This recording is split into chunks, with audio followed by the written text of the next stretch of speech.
All right, and welcome to episode 2 of the podcast. We got my buddy Ben over here. Say hello. Hey, hey. All right, and we're going to go through some strange topics in news for today and generally just have a conversation. Again, the kind of vibe here is we're just kind of having a conversation that we'd usually have over coffee, but two problems. Ben doesn't drink coffee is number one, and then two, we're all quarantined here. So we don't have much of an option to go out anywhere. So as a result, we've resorted to Zoom and we're recording and we should have a great time. That's the idea. Yeah. All right. So some topics that we have today are Van Gogh painting stolen, Facebook group Let's Volunteers lend RVs to healthcare workers who need quarantine. Chickens are selling out like toilet paper, and that'll make sense later. And some other ones, along with an Illinois mayor's wife doesn't follow husband's stay-at-home order, which is going to be great. I think it's going to be a good time. Right. But yeah, so we'll go ahead and start with Van Gogh's painting stolen. This comes from insurancejournal.com. Let me open this one up real quick. And so effectively, because the museum was shut down because of COVID-19, the thieves had an opportunity to just break in and steal a Van Gogh painting, and so they did. And so that's pretty interesting. I hope before even hearing anything about the story, it kind of reminds me of like two things. One, it sounds like a lead up to a joke that Zach would make of like, hey, did you hear about the Van Gogh painting that was stolen? Like, no. And then you'd be like, oh yeah, they put it in the van and they go. Like, okay. Or it kind of sounds like this is like what's his name? Nicolas Cage's dream come true to steal a Declaration of Independence. Right. Just like, no one's there. I'm gonna steal a Declaration of Independence. Yeah. And also, it reminds me of a joke, to your point, of an old joke that goes, it's like this guy tried to break into a museum and he almost escaped, but his car ran out of gas. And the police stopped him. They were like, dude, you had the perfect heist. How did you not get away? How did you not fill the car up with gas? He said, well, I had no Monet to buy the gas to make the Van Gogh, which are all different painters. And so it is effectively a lead up to a bad joke, if you're wondering. And so, yeah, that's pretty funny. But yeah, so effectively it was only a couple minutes and it was at 3 a.m. on Monday. A thief or thieves, they don't even know how many people it was, forced open the glass doors of Singer Lauren Museum in the Netherlands and headed straight for its prize exhibit, a Van Gogh oil painting. By the time police arrived, the burglars were gone, along with the artwork. So, yeah, it's been closed since March 12th because of the pandemic. And it's just really interesting that I wouldn't have even thought about that, but it just goes to show you how some people's minds work, and they're like, "Oh, opportunity," and they take it. So, what are your thoughts? I don't know. It is funny, but I mean, I guess you think that security should still be up and running anywhere. I mean, like I know that like at the stadiums, they still have security. It's a 24/7 operation, whether they're in season or out of season. There's always security there because you have to protect the stadium. You don't want, anybody to vandalize it, put a bomb or do anything that they shouldn't be doing, be there if they shouldn't be there. Right. So you would think that for, this expensive stuff, valuable stuff that's irreplaceable, you would still have security there. And how they got in and stole it and got out before police could even get there to catch them is kind of a surprise. Don't they have cameras, or they were wearing masks? I don't know if they were wearing masks or anything. Everybody's wearing masks and gloves now, so it's right. So it wouldn't even go on the street. Right, they wouldn't even look suspicious. What's bizarre to me is, like, what I wonder is how long were they planning this for? Right, like were they planning this since before like the whole pandemic outbreak was a big deal, and before everything shut down, and then this just kind of made it more of an opportunity? Or was it just like a crime of opportunity? Did they just have the right means at this moment in time that they just took the opportunity? And how much easier did the pandemic, like shutting everything down, make it to steal the painting? Yeah. Like, was it really that much easier? Did it buy them that much more time just because I guess more police officers are like, they're probably dwindling down the force of like people that are out. I imagine. I don't know. Maybe they're like reducing hours for certain people, just because they don't want as many people out and about. But I don't know. I'd be very interested to learn. So I hope it turns up eventually, because I remember like the Mona Lisa got stolen in like 1917 and was gone under That's the some reason guy's it's bed. famous. That's the reason it's famous. That is the reason it's famous. Yeah, it I wasn't. think, I don't quote me on this, but I'm pretty sure it's the Mona Lisa that no one knew anything about. It wasn't a famous painting. It wasn't protected or anything. It's just a regular painting in the museum.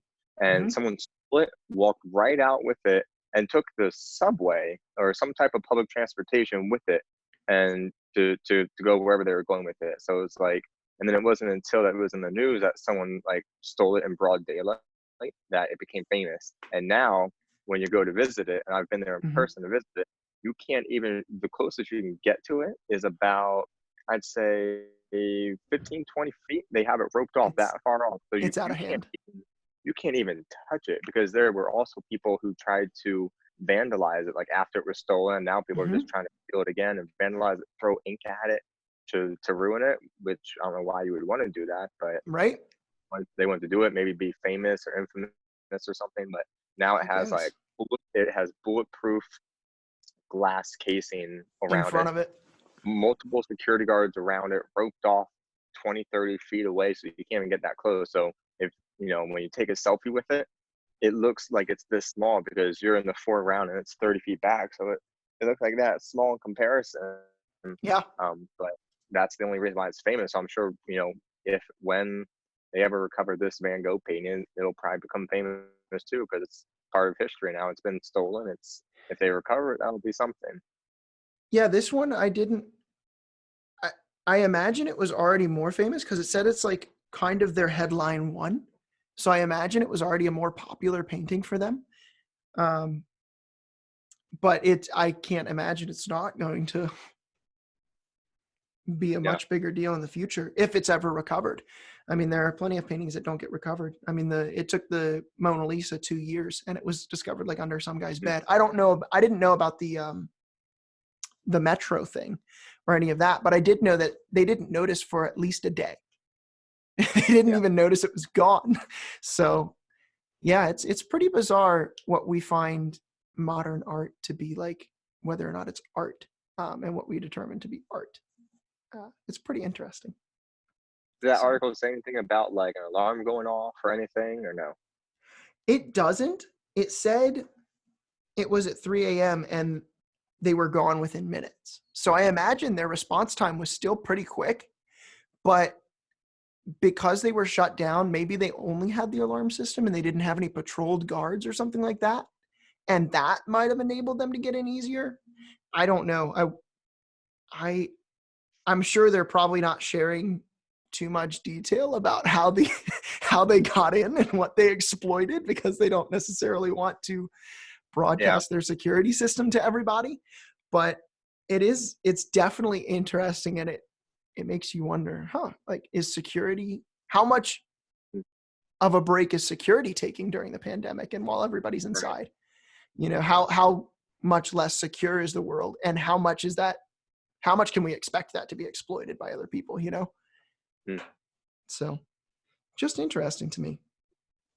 So anyhow, do you want to go into the next one? Facebook group lets volunteers lend RVs to healthcare workers who need quarantine. Did you read about this one at all?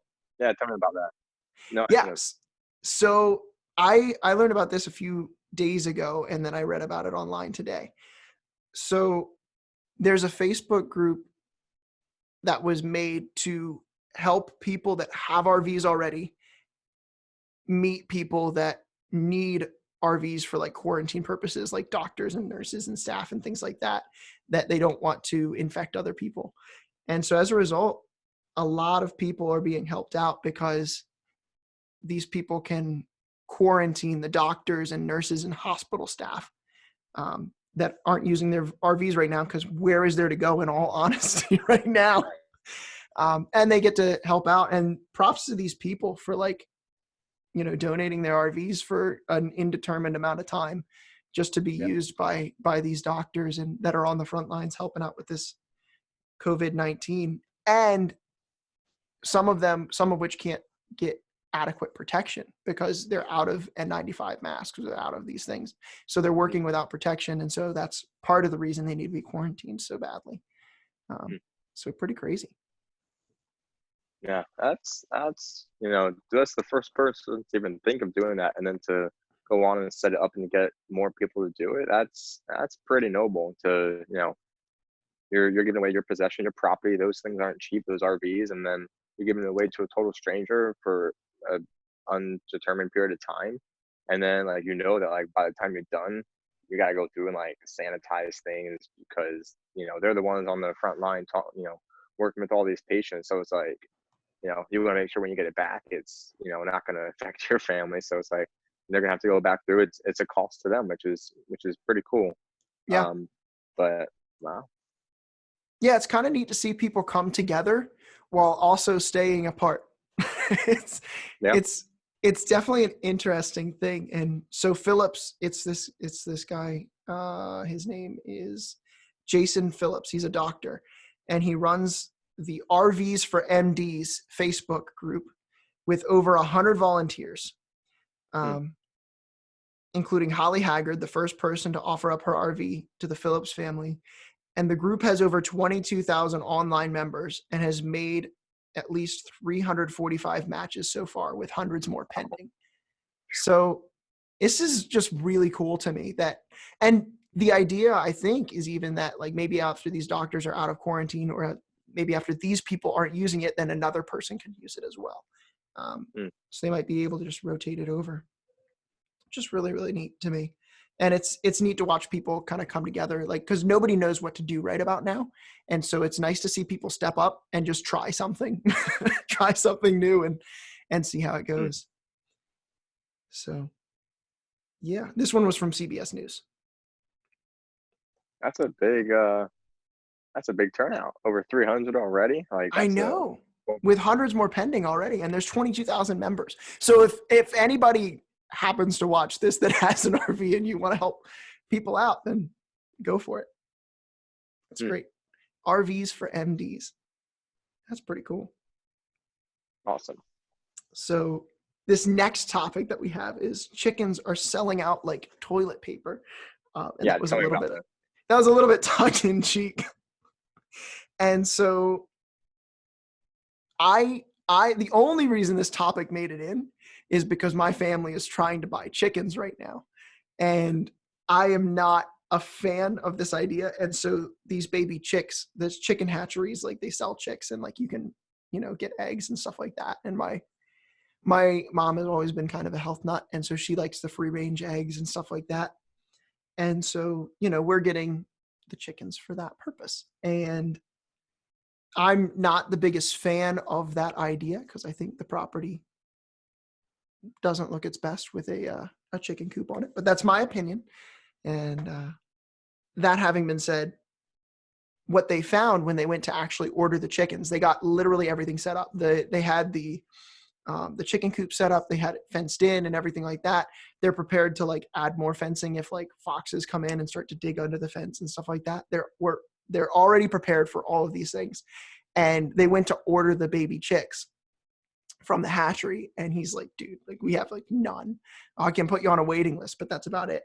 And I wonder how much, like the Easter season is apparently always the busiest time for like chicks, baby chicks, because like people like to get them as a gift or something. But it's interesting that they're like sold out. I wonder how much has to do with the Easter season and how much has to do with the pandemic outbreak. That people want to kind of, be preppers and have our own supply of eggs and things like that. So it's very interesting. The guy on the phone that they were talking to seemed to think it had a lot to do with the pandemic, and not just the Easter season. So anyhow, what do you think about that? Would you buy a chicken for your house and just? I don't have a need for a chicken for a lot of reasons.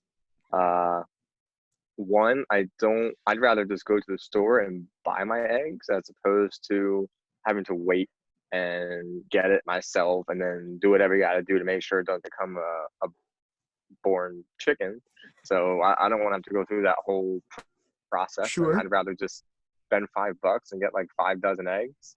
Um, and if the store runs out, then I'll wait until they get back in stock or go to another store. I have not run out of eggs since this whole pandemic happened. Costco I has don't think had many them people whenever I went. have. I mean, I know Costco has run out several times, but Oh, wow. whenever we needed more, they weren't out, and they do have a limit on it. They've had a limit for A a matter of while. weeks.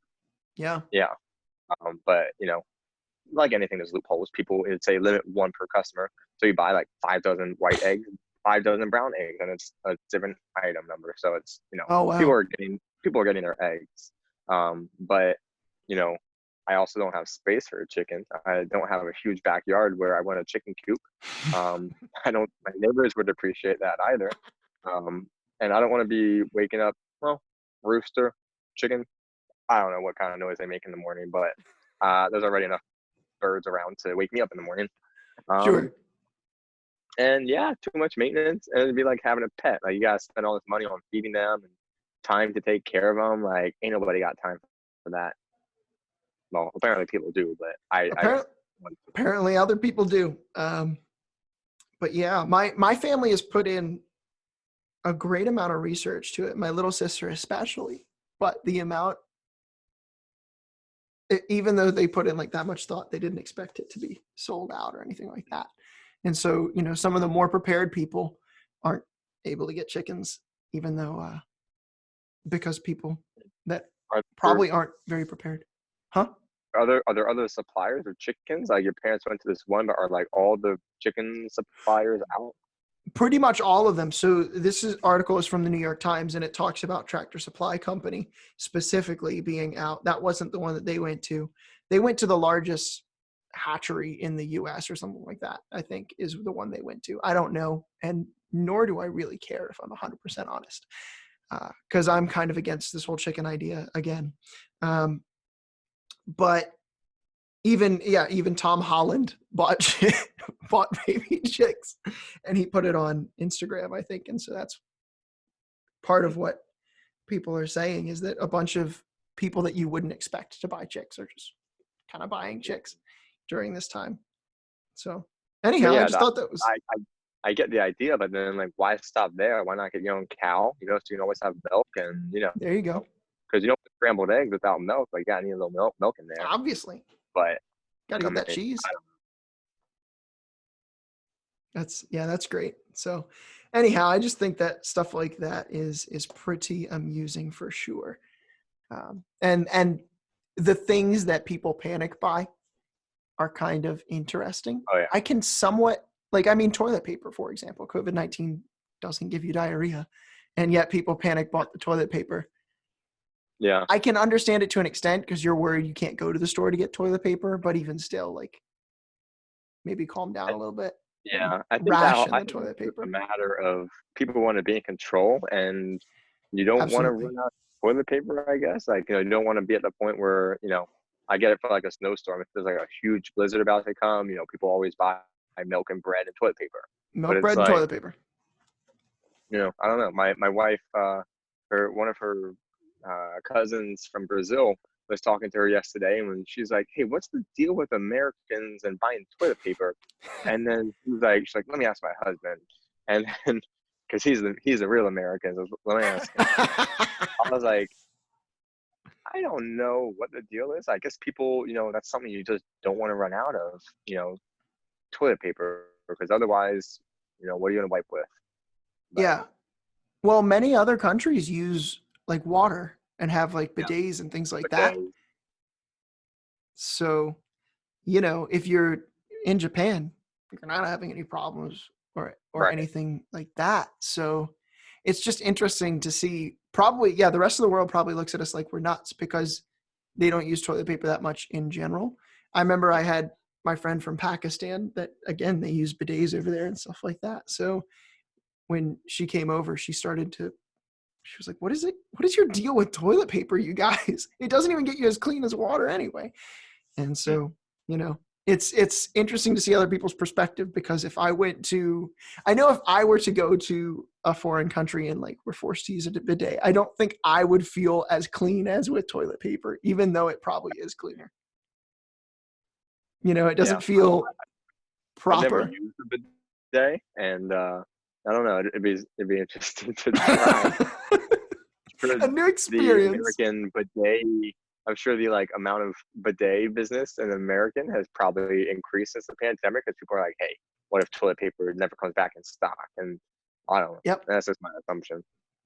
I know of several people that were already like going to buy a bidet, and then after the toilet paper outbreak, they were like, "All right, I'm jumping on it." So Hmm. definitely interesting for sure. Bizarre. Yeah. All right, so this one is one of my favorites. Illinois mayor's wife doesn't follow the husband's stay-at-home order. From what I understood, and I want to double check this. This is also from CBS News. Um, I believe his wife was discovered in a social media post, if I recall correctly. So let's see. Yeah. What was she CBS. doing? What's that? I want to know what She she was was at a doing. bar. Oh, She they're was at not a close. bar. And so there was a statewide stay-at-home order. So that was put out by the governor. And so the mayor's wife of this town, of an Illinois city, it doesn't say which one, Alton. Alton is the one. And so it was posted on Friday on Facebook. Several individuals at a bar called Hiram's Tavern, according to a press release from the Alton Police Department. It detailed the individuals, who were not explicitly named, were clearly disregarding the executive order and public pleas for compliance. So Hmm. it's so funny to me that his wife was there, and it's like a prohibited social gathering. And he added that he told police to give her no special treatment and treat her as he would any other citizen violating the order. Wow. Oh, I imagine. I just wonder how it was like coming back to that. Like, who's sleeping on the So I was about couch? to And say. and I'm not the one that's married here, so I guess you would probably know a little bit better. But it seems like that's a little bit of a I mean, rocky relationship, kudos to him for really upholding the law and right? not having favoritism, but for your wife, you feel like you might want to make an exception for that, and just try to like more so just keep it on the DL so it doesn't get to this point where two random guys in another state are talking about it. But Right. And two guys on the internet, right? Two random guys. The video is probably gonna get like 40 views, and, and two random guys talking about it. But that's pretty funny though. And my wife, okay, so this is more quotes by the mayor of this city. This guy, if you live in Alton, please vote for this man for the rest of his life. Like this guy, listen to this. Okay, I shouldn't say that because I have no idea what the politics of this guy are, but my wife is an adult capable of making her own decisions.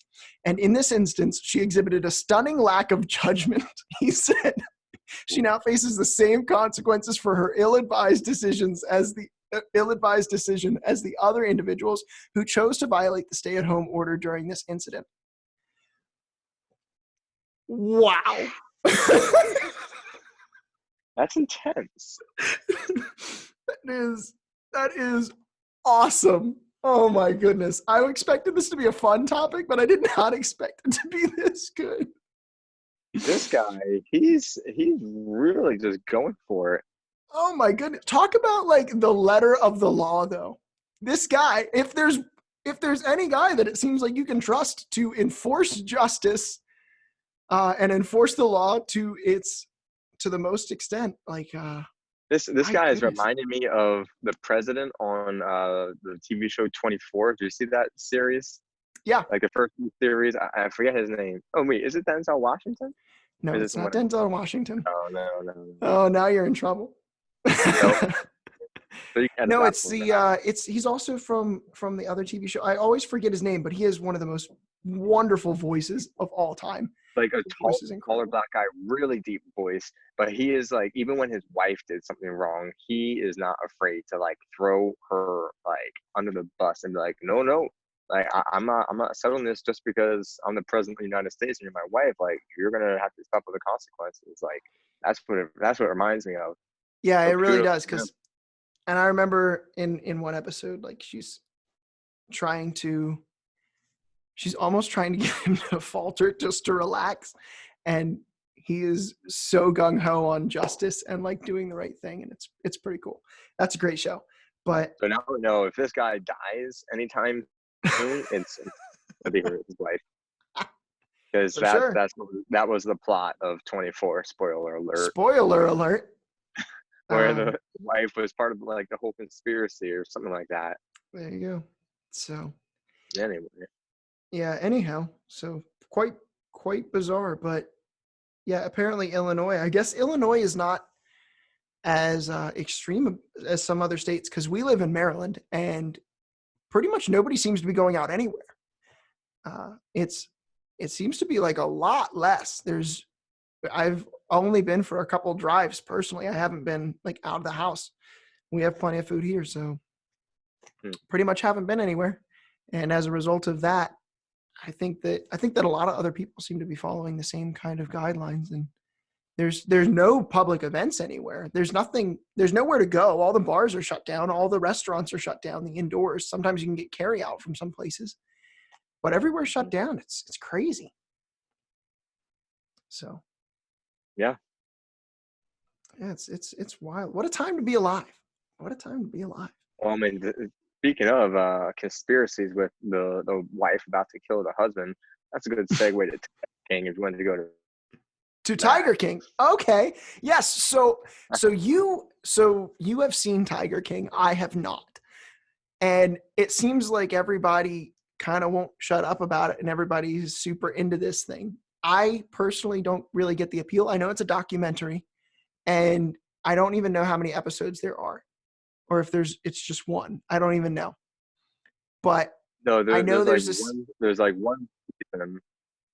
I think it's like a limited series. There's like one season, but it's not even that long. I've watched 4 episodes. I'm not sure how many there are. Maybe 10 okay. or more. I'm not sure. I Okay. haven't watched all of them. I've watched 4 episodes. And then Carol Baskins, right? She allegedly, I just keep seeing the name Carol Baskins show up in internet comments. And so Yeah. allegedly she said something about sardine oil. Like you coat a man in sardine oil if you want a tiger to eat him. And then she said something about her husband's just mysterious disappearance or something like that. And she apparently added to his will mysterious disappearance right before he mysteriously disappeared. That's what I heard. And you I don't can remember either of those parts. But I also haven't watched all of it, so I'm sure there's more oh to it. But every episode, you kind of learn a little more. But it's this crazy. At first, watched like 10 minutes of it, and I don't remember if you were there or not when we started watching it. Were you there? I Or did no? not. I have not seen any part of it. Okay. Me, Yana, and a few others were here kind of before they enforced the whole like stay-at-home order, and we started watching like 10 minutes of it. And then some people, were like, "All right, it's late. I'm gonna get out now. I don't really care for this." And so I turned it off. I'm like, "Yeah, let's call it a night." It was late. And then me and Hannah, like some people were just intrigued, and others like, "I have zero interest in watching any more of this." But like, it's so intriguing. It's just like this crazy guy named Joe Exotic. That's his like stage name, and Right? he owns like hundreds of tigers that he's bred. That And he breeds and sells them, right? he For breeds like them $2,000 or something like that. and sells them and use them for different Wow. things. And then it's basically just a documentary of him. And there are a few other like tiger kings essentially Mm-hmm. who do a similar thing, but like he's one of the big ones. And then on the flip side, there's this lady with Big Cat Rescue, Carol, and she is trying to take people down like Joe to say that they shouldn't be able to own big cats, that it shouldn't be a thing. Meanwhile, But doesn't she she also also own? with I think it's with the organization, but they and like Ah, so it's just a battle. And like Joe is like, you know, he has these huge extravagant cages like you would see in zoos, if not bigger. Meanwhile, he's like always bashing Carol, like, yeah, she's saying that our we treat them unfairly and they're abused. And he's like, but look at their cages and they're like this small and the tigers can't even like move around in some of them. And it's just a funny back and forth battle. But it's a little weird too because the guy Joe Exotic is married to two guys. So it's like a three guy. That's right. I heard about that I too. don't even know what they call that, a 3-guy marriage or something. I don't Polygamy thing going on. know. And then there's this other Tiger King, another guy who has like, so I don't even know how many wives he has. He has multiple wives. And they all live on this huge property, and they all are in their own house right next to each other. And then there's Carol, and then her whole thing is like her husband disappeared right after they got into an argument or a fight about something, and he even had a letter that said that he gave to someone else in case I'm die or disappear.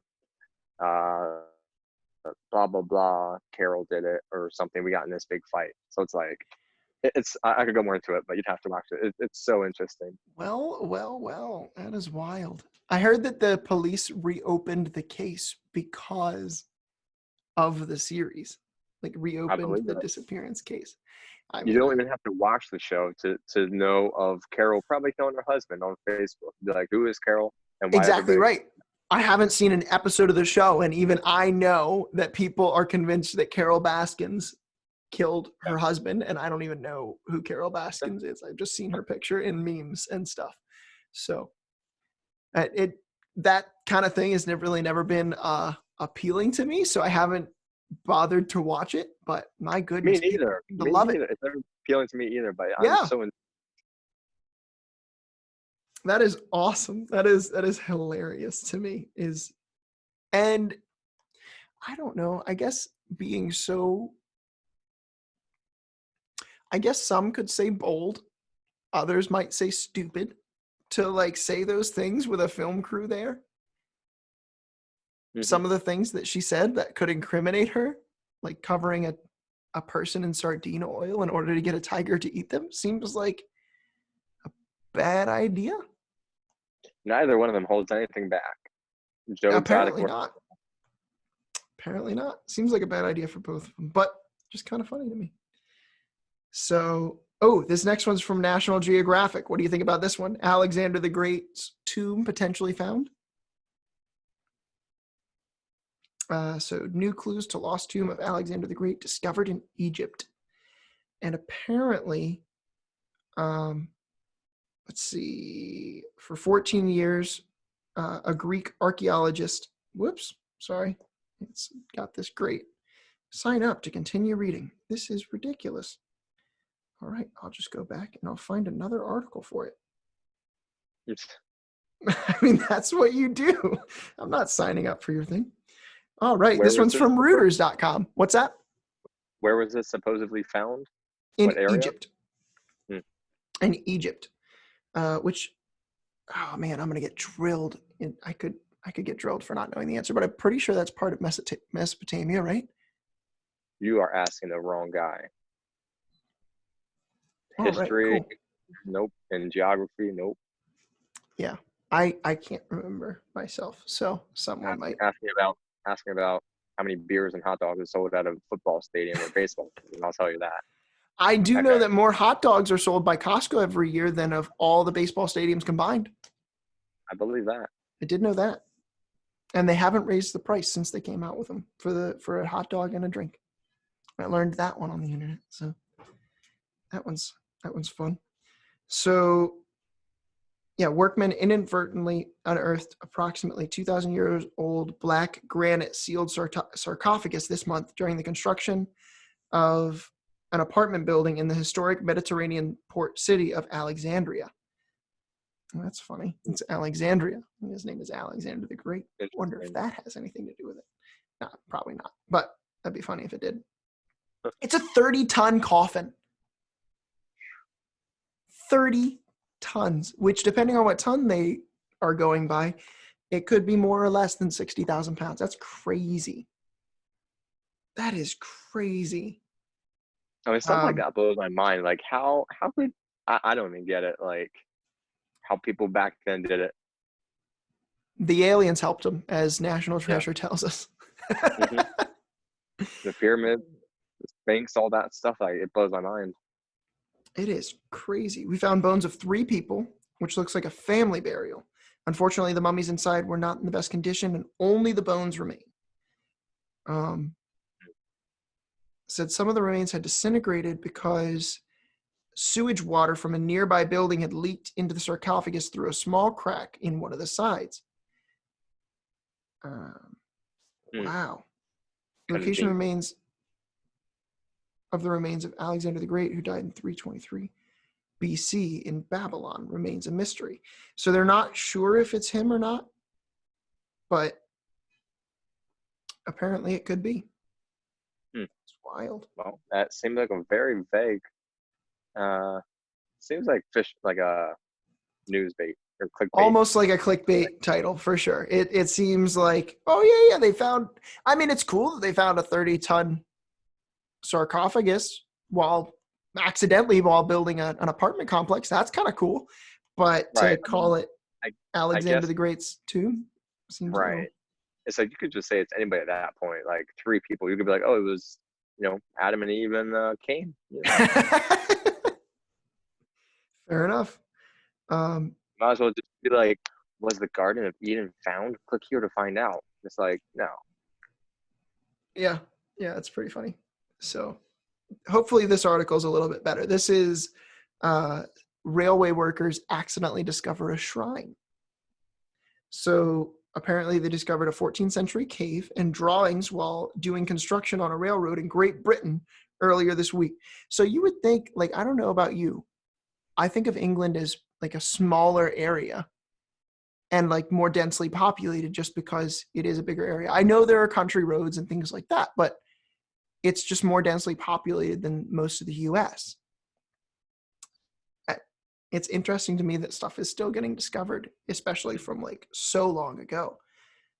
But workers discovered a 14th century cave and drawings while doing construction on a railroad in Great Britain earlier this week. The workers were repairing a landslip near Guildford in Surrey, England, when they discovered the cave, according to Network Rail, which owns and runs Britain's railway infrastructure. Wild. And then the shrine, what was it for? The drawings show a Gothic niche decorated, not niche, I don't know how they say that, but decorated in dots with a Christian cross over to the side. Experts found 7 or 8 inches of the remains of 2 suspected fire pits as well. They said they are hoping to use charcoal and soot found in the cave to do radiocarbon dating in order to determine the exact period of time when the cave was used. This is an unexpected and fascinating discovery that helps visualize and understand the rich history of the area, Mark Killick, route director of Wessex Route, said. A full and detailed record of the cave has been made, and every effort will be made to preserve elements where possible during the regarding of the delicate and vulnerable sandstone cutting. That's just so interesting. And apparently it's one of several discoveries made during construction by railway people. So these guys, not archaeologists, but managed to stumble upon stuff. That's pretty cool. So wild. That's so interesting. And then our last topic for the day. Trooper gives masks instead of tickets. Did you read anything about this one? No, I didn't. The heading itself is just fun. Yeah, it's kind of one of those. It's not necessarily clickbait because it's true, but it's kind of what's the word? It's click worthy, I guess. Like it definitely it's attention grabbing. But apparently, like, so this doctor gets pulled over, and she was speeding, and he's like, "Hey, that's kind of irresponsible, especially because you're a doctor, and there's a lot of people that could use your help right now. And if you get in an accident for reckless driving, that's a big problem not only for you but also for your patients that really need your help right now." And so she was sure she was going to get a ticket, and instead he gave her 5 N95 masks that he was given for work detail to be like, so that he could be careful when he approached people. And so he gave her N95 masks instead, which I think is pretty cool. He said she. Oh, okay. I thought this trooper was giving masks to everybody he pulled over. So it was just Nope. Just because she was a doctor. So it was because she was speeding and she was not being the most Hmm. responsible, apparently. And he kind of drilled her for it a little bit and then gave her some masks, which I think is pretty cool. Nice. So, yeah. Respect. Yeah, absolutely. Well, I think that is all the topics for today. Thank you very, very much for joining me for the latest episode of this podcast. And it should be, hopefully, I'll publish it to YouTube by tomorrow. Um, but yeah, thanks for joining me, man. And I definitely appreciated having you on. Did you have any other closing remarks? No, it's a weird time. It's different. No one really knows what's going on and really what to do. There's no protocol. Um, Everyone's just kind of in a waiting, hurry up and wait kind of thing. Yep. People are waiting for the government to pay them their 1,200, and people are waiting for unemployment, and it's a weird time. But people are using it for good use. Hopefully, getting things done around the house they've been trying to do for years, or organize, clean, declutter. I don't know, exercise, read the Bible, whatever have you. But yeah, I'm starting to get into better habits now, trying to read the Bible more and getting some yard stuff done and things around the house and some other projects and just relax. It's a time of relaxing too. It's, no one really has to work, not as many people. So it's like, hey, let's enjoy it. And, you know, 20, 30 years from now, 50 years from now, when we have kids, grandkids, and they ask, so, What a story. tell me about what happened during this COVID-19. We're learning about it in, history class or History whatever. class. Be The like, great toilet paper shortage of 2020. we need more than just toilet paper shortage to come out of this. We need like, oh yeah, For this is sure. when and I did this. I was able to do this, overcome that. So let's make it worth it. Let's make something out of it and not just the bad stuff. Let's bring some good out of this.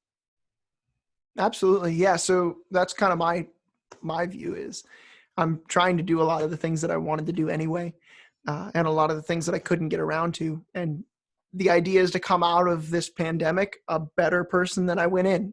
I guess that's a little bold to assume I survive, but I'm not going to plan on dying. So assuming I do not, I'm Yeah, man. going to try and come out a better person than I was going into it. And introverted activities and non-social activities do not come naturally to me. So this is definitely a stretching for myself. But there are a lot of things, like you said, reading the Bible, that I'm trying to even get better at, and more things that I'm trying to do because of it, including this podcast. And so I'll probably close this one out the same way we closed out the last one, which is there are plenty of places to live stream church now because everybody's doing it. So Ben's church is The Cause, and you can find that at thecausechurch.org, if I remember correctly. And you can live stream that. They live stream to like Facebook, YouTube, and on their own website. So, and that's at 11 on Sunday morning. And then mine is Crossroads, and that's crossroadsnaz.org. And we live stream at 9 a.m. So if you want to, if you're really like an overachiever, you can definitely do both. But more than likely, if you want to just sleep in and join Ben's, that's fine too. But it's a good time. If you're a Christian, try to remember, tithing is a good thing. And it's nice to be able to keep contributing because these churches have bills as well that they're trying to get, but they're not getting nearly the traffic that they would usually get. But if you're not a Christian, it's a great opportunity to learn about Christianity without having to go to church and interact with people. Like you can learn a lot about how Christians operate and what they really believe without having to interact with people that might be a little bit different for you. So yeah. Well, thanks for joining me, man. And it's been a great one. Appreciate you Appreciate you coming on. Yeah. All right. Take care. Hey, man. Cool.